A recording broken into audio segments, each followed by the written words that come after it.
Right guys, TacticalRab back again today. Hope you're all doing well and enjoying your day so far. And amid the Black Ops 2 throwback tournament that Hitch is currently holding, lots of drama going down last night, not just the matches, but also the implications of what the pros may well do nowadays compared to what they did back in the day. A few years ago during Black Ops 2, everything was allowed. The riot shields, the Remington shotguns, it was all free game. Nowadays, the M881 has definitely been causing some controversy in the matches, and even Dashy has said that, look, the current generation of pros would gentleman's agreement that gun way too quickly. Very much intrigued to your thoughts in the comment section below. Hit the like button if you enjoy. Subscribe if you're new as always. I'd greatly appreciate it. It really helps out the channel. Thank you very much indeed for doing that one. I mean, yeah, look at this guy out of Killer's Lost, baby. Just absolutely fantastic. Mamba mentality for sure. Now, I thought it was funny, really, the fact that I don't exactly know when this tournament was initially meant to be held, Hitch's throwback, or whether this was the planned date or whether it was meant to be another time. But of course, this weekend, the kind of Call of Duty League Resurgence Fortunes Keep thing is also going on. But I haven't really paid any attention to this because my focus has been on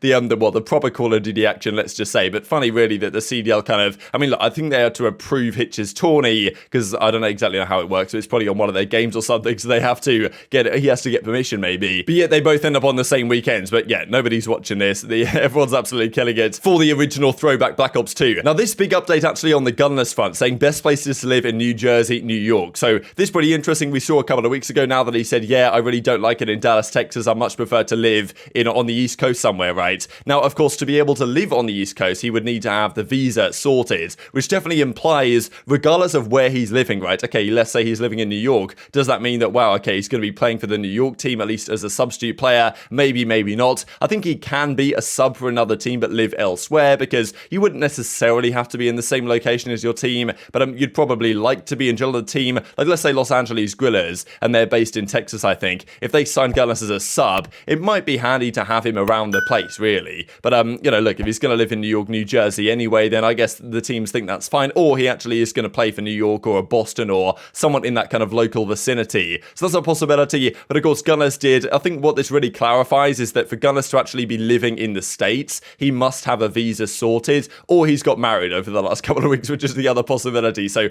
that was Gunless's question. He was like, look, I need someone to sign me so I can actually get my visa sorted to stay in the US because he's Canadian, or I need to marry someone in the next couple of weeks, or I'm going to get, or I'm going to have to go back home effectively, and therefore the implications with challenges won't be so ideal either. So yeah, that's pretty cool for Gunless. Whether this means anything with regard to what team he might be joining, or whether that's just the part of the world that he wants to live in, but still, the fact that he can live there probably implies that he's got something lined up. And a lot of organizations aren't exactly moving that quick right now with regard to their substitute players, so I guess someone's done that with Gunless already. Some organizations, 5 or 6, have a good idea what their sub is going to be. Some most certainly don't. I can understand why some organizations may wait until the Pro-Am in December to lock that in, but yeah, you'd think that Gunless will get a spot sooner than that. And even as Brian Satan Methods are kind of talking about here, that maybe he's going to live in a similar spot to Methods. Boston, they already have a substitute in that flex position in Beans, so I doubt it's Boston, but and also New York have Wardy already, so I don't know where Gunless is going to go. Definitely intrigued to your thoughts in the comment section below. Let's talk Black Ops 2, because the tournament, of course, going down last night, continuing on today, and I just wanted to say, I mean, look, the Black Ops 2 is just so good to watch, especially compared to the recent games. I think one of the key things about it is that the time to kill, technically, in these titles is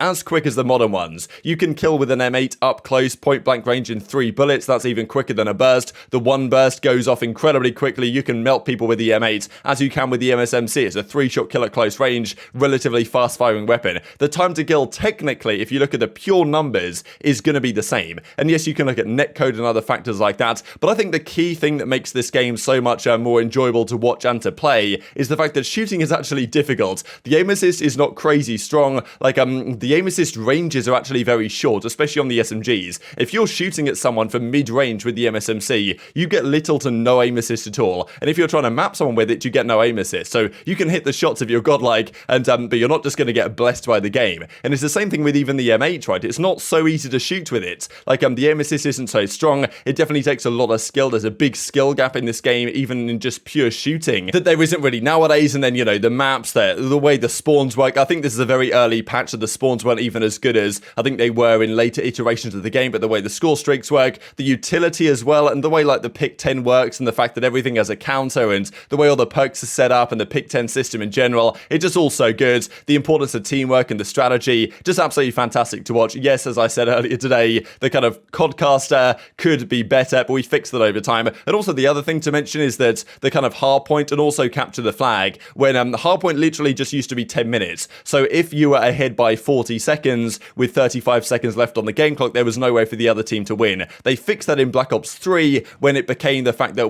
if you were in the hardpoints, then the timer didn't tick down anymore. So you could still make the comeback, which was of course a big positive change. But a lot of pros of course were enjoying watching this last night. Apparently Doug has actually officially retired from Vanguard ranked play now. He's given up the ghost. He's lost the fight to Looty. I mean, Looty has almost 11,000 SR, so I don't blame Scump for calling it a day there and saying, you know what, I was the #1 player for quite some time. He's going to retire from Vanguard ranked. Can you believe it? Get ready for the new season, which of course comes out and starts very soon indeed. But even as Doug goes on to say, competitive Call of Duty used to take way more skill than it does today. Strategic coordination is better than button smashing, right? And I think that's one thing you get from watching the gameplay. It's not all about just shooting straight and just frying kit and also slide cancelling around corners. You have to strafe in gunfights, right? Which is like an absolute, such a rare phenomenon nowadays to think about, that you don't really have to strafe anymore. You just slide cancel and just gun the guy and he dies immediately. So yeah, it's an interesting one to me because, as I even said in that tweet, right, like if Activision were to remaster Black Ops 2 today and release it, let's say this year or next year or whatever, like who's going to buy the new games? You know what I mean? Like I'm certainly not going to be buying a Modern Warfare 2 or Vanguard or even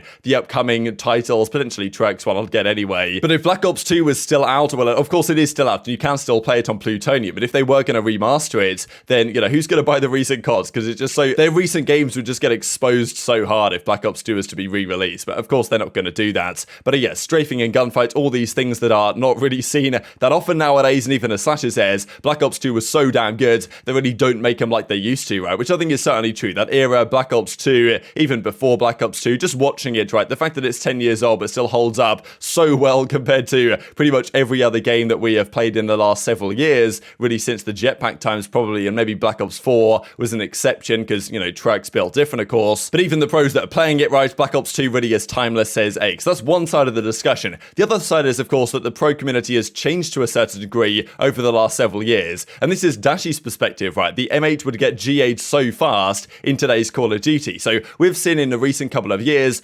ARs that are particularly strong get banned by the pros. The pros say, you know what, that AR's too good, we can't afford to have it, it's got to go. Now, look, would pros be nowadays, I think Dashy's got a fair point, be going crazy, balls to the wall, trying to get stuff banned if Black Ops 2 was out today? Because back in Black Ops 2, gentlemen's agreements didn't really exist at the time. If there was a weapon that was too strong, sometimes they would ban it, right? But it would usually be banned in the official rule set as opposed to kind of just GA'd. So they did kind of exist for weapons that were really good. And like there were a few, like few and far between kind of examples in Black Ops 2, Modern Warfare 3 and stuff. But really, most things are allowed. Like if you watched any hardpoint on Hijacked, which I believe will be played in tomorrow's final, given the numbers that the guys hit yesterday in terms of donations and stuff, that map was just a Remington shotgun fest. People would go downstairs with the Remington shotgun, and like I'm sure nowadays they wouldn't be allowing the shotguns to be used, even if they were not banned in the rule set as generally they are nowadays. And even at the World Championship, there was players pulling out riot shields, and I don't know if like LMGs were allowed, but there was all this chaos going on. The pros didn't really seem to mind that much. They just kind of got on with it. The EMP, for example, a really powerful kind of utility in Black Ops 2. You could counter it by using a hardwired, but it wasn't necessarily worth it to do so.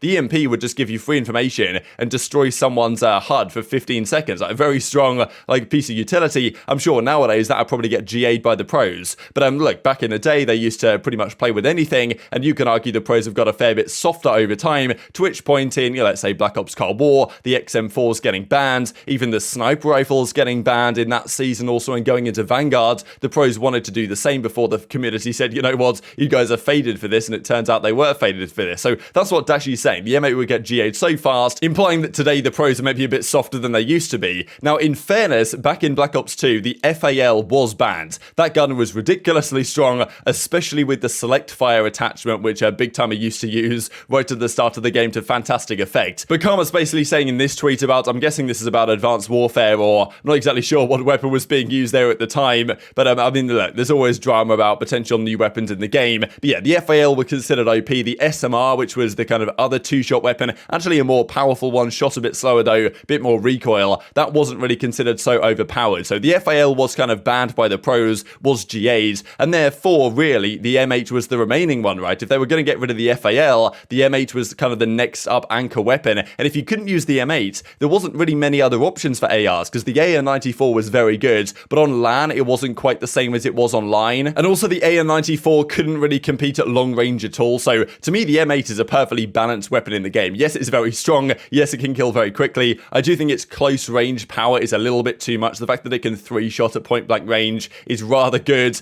And but look, still the balance between the M8 and the MSMC I think is very good in that game. But would nowadays, like, look, is Dashy right that nowadays they would get rid of the M8? Would it be considered too strong? What would they do about the MSMC? Would they go to a PDW? Would they go to a Vector K10? Would they go to even like an MP7 that was used by players like Rambo or a Scorpion, for example? Would the Scorpion be banned for shooting too fast, right? That's the thing. You look back at these legendary COD games where kind of everything is used and allowed mostly, and then nowadays would a lot of that stuff be gone? Because I'm sure the gentleman's agreement list for this upcoming game is going to be very strong indeed, even as Dashy says here, right, like, not on my watch, always looking out for us ARs, tip that, right? So Dashy pretty much confirming here that he does indeed believe that it's, you know, a frustration of his that nowadays things like the M8 would get banned so quickly. Because look, Dashy I think probably loved the XM4 back in Cold War, and that was GA'd by the pros because they thought it was too good. So that's kind of the discussion there. And going into the new game, could it be possible that the brief experience these pros have had here on Black Ops 2 would change their mind a little bit in terms of how readily they GA stuff going forwards?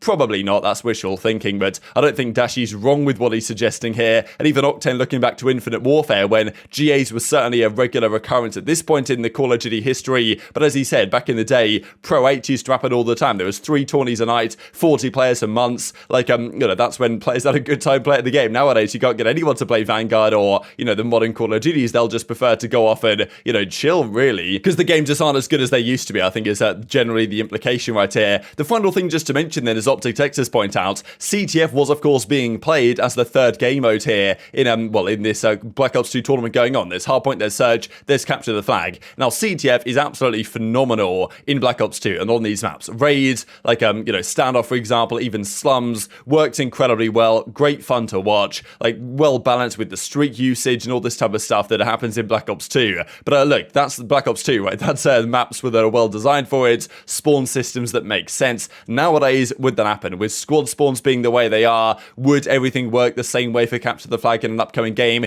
We haven't seen it in COD since World War II, where the spawns weren't quite yet squad spawns, right? That was kind of a more traditional game. So yeah, CTF's been looking great here, and I'm sure that a fair few of the current pros that are seeing Capture the Flag be played here in Black Ops 2, the Shotzys, the Arcitys, etc., that are playing, you know, even Scump, right, that are playing in this tournament, I'm sure they might be thinking, you know what, CTF could be good fun here in Modern Warfare 2. Whether it will play anywhere like the same, I think, is a massive question, though. But very much intrigued to your thoughts on all this stuff in the comment section below. Hope you guys enjoyed the video. If you did enjoy it, hit the like button, tells the YouTube gods it's a good video, and as like you should see it as well, and I'll grow the competitive Call of Duty community. Thank you for watching as always, take care, and I'll see you next time.